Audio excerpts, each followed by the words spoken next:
Well, hi, Brian Genie here, the piano appraiser.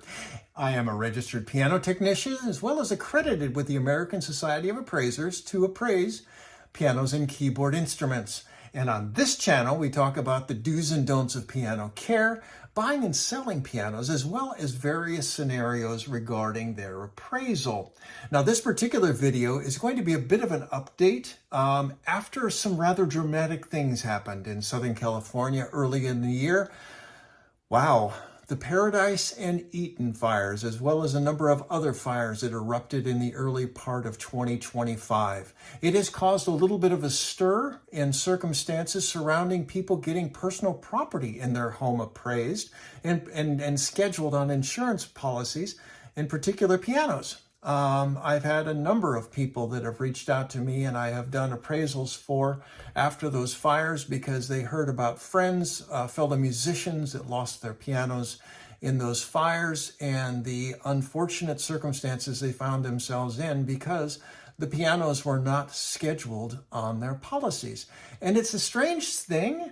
You may think it's kind of weird to have additional insurance for a piano. But pianos are valuable things, particularly if you are someone that had a piano passed down to you, or you had it given to you and it's a nice one, or it is a family instrument that you inherited. You may be pretty shocked to realize what it would cost to replace that piano. And that's an important part of piano ownership, is just basically making sure that if you want to continue to have it, that if some unthinkable thing happens, you're capable of replacing it, and you do that through getting it on your insurance policy. Now, the circumstances, as grave as it is, because of a little case law circumstance that happened back in 1959.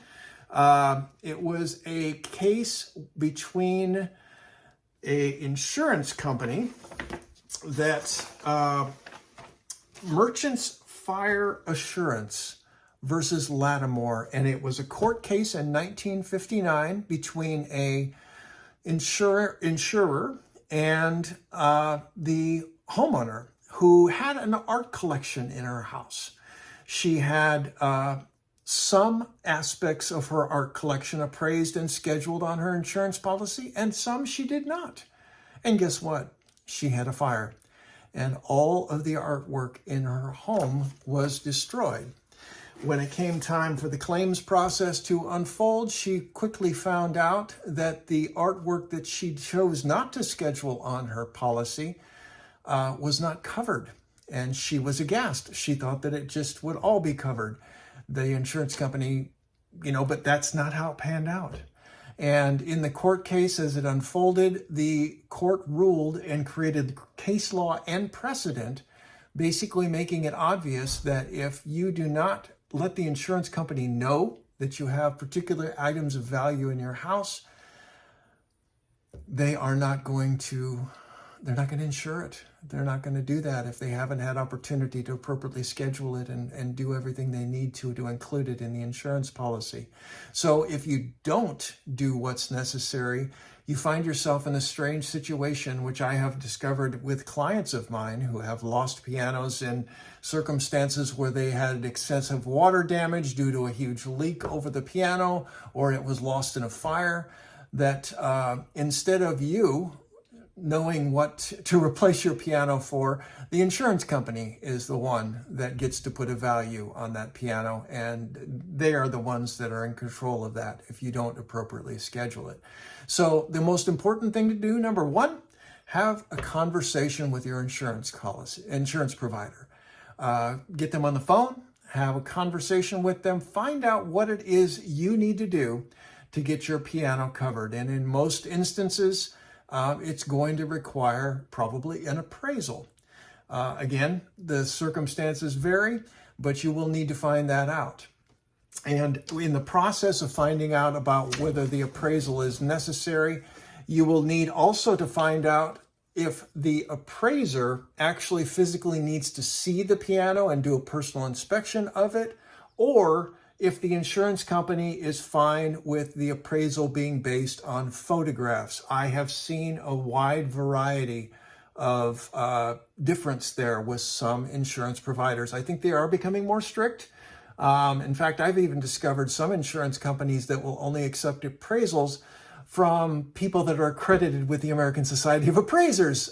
Even some other appraisal organizations have not actually apparently come up to snuff when it comes to providing the appropriate appraisal for those scheduling personal property like that. So find out if the appraiser needs to see the piano or if photographs are ample, and they can be done by the piano owner, or maybe by a piano technician if he happens to be available to do that. Also, another important decision, number 2, is if you were to find yourself in the unthinkable circumstance of needing to seek a replacement, would you want to replace the piano with a new one, or would you want to replace it with one of similar vintage in excellent condition that's comparable? My general advice to people is, if your piano is newish, meaning it's 20 years or 20 or 30 years old or newer, probably a new replacement would be the wisest move. But there is a little bit of a concern, obviously, because obviously a new piano is going to be more expensive than one that is comparable, similar vintage in excellent condition. So there are some decisions that have to be understood there, and understanding what that spread might be. And those that are appraisal clients of mine, I generally have always been kind of careful to help them to understand what that spread could be, so that they could then understand from their insurance company what those additional costs might perhaps be. That's an important part of the process. I've even had people that have gone as far as to have pianos they loved and they deeply enjoyed, and they didn't know if a used one would be the same of similar vintage, or if they needed to just replace it with a new one. And they have actually taken the time to go out to piano dealers and try similar vintage pianos that are currently available and see if it's like the one they've got, or if it's just better to go with a new one. So there are some things to kind of figure out there. So those are the sorts of decisions that you need to make. And you need to just be aware of what your policy covers. If you happen to be in the California FAIR plan, if you're a California resident, oofta.